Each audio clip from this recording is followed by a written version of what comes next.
রাজধানীতে জ্বালানি তেল সংগ্রহ ও পাম্পের সর্বশেষ পরিস্থিতি জানাতে রাজধানীর আসাদগেট এলাকা থেকে সরাসরি যুক্ত হচ্ছেন সহকর্মী অজিত সরকার।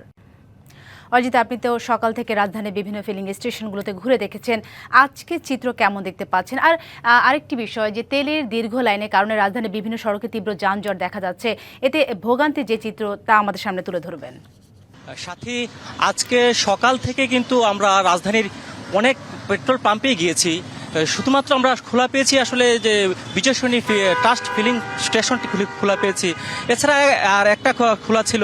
অধিকাংশ পাম্প কিন্তু আসলে বন্ধ আছে। সকাল থেকে কিন্তু গ্রাহকদের আসলে একটা চরম ভোগান্তি আমরা দেখেছি। সেই মহাখালী রেলগেট থেকে শুরু করে বিজয় সরণি যে ফিলিং স্টেশনটি ছিল, সেই স্টেশনটি পর্যন্ত কিন্তু দীর্ঘ সারি। তারা বলছিলেন যে গতকাল সকাল থেকে, দুপুর থেকে, রাত থেকে তারা কিন্তু দীর্ঘ লাইনে তারা কিন্তু দাঁড়িয়ে তেলের জন্য অপেক্ষা করছেন। তো আমরা এই মুহূর্তে যে স্টেশনটিতে আছি সেটা আসাদগেট সোনার বাংলা ফিলিং স্টেশন। এই স্টেশনটিতে আমরা কিছুক্ষণ আগে মাত্র একটা তেলের ট্রাক ঢুকেছে এখানে এই মাত্র শুরু করলো তারা আসলে তেল দিয়ে এখানে।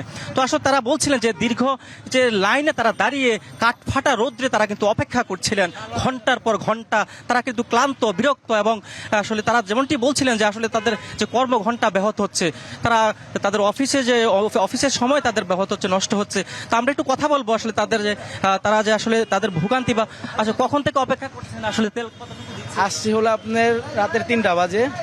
তো এখানেই খাওয়া দাওয়া করছি, বলতে পারেন এটা বাসা বাড়ি হয়ে গেছে। এখানেই থাকছি, এখানে খাওয়া দাওয়া করছি রাতের 3টা থেকে এখন বাজে প্রায় 12:30। এই পর্যন্ত পরে এখানেই, কোনো বাসায় যাওয়া। ধন্যবাদ। যে আপনাদের কি পরিস্থিতি? 200-র বেশি সার্ভিস ও ফিচারে লেনদেনের সব বিকাশ অ্যাপে সম্ভব। আমরা এই একই সঙ্গে 5টা হুন্ডা আসছিলাম। তো এখানে আমরা রাত্রেবেলা ছিলাম যে তেল আসবে শুনতে পাচ্ছি যে 12টার দিকে তেল আসবে। আলহামদুলিল্লাহ গাড়ি আসছে, তেলও দিতেছে। পাম্পটা আপনার সোনার বাংলা পাম্প, তাদের সার্ভিসটা অনেক ভালো এবং তারা যথেষ্ট পরিমাণ আপনাদেরকে করছে। ধন্যবাদ।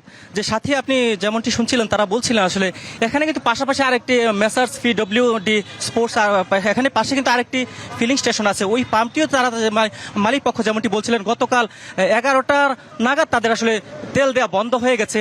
তো এই মুহূর্তে আসলে দীর্ঘ লাইন আছে কিন্তু আসাদগেট যে পাশাপাশি দুটি ফিলিং স্টেশন আছে, ফিলিং স্টেশনের সামনে কিন্তু দীর্ঘ লাইন আছে সাথী। অসংখ্য ধন্যবাদ আপনাকে।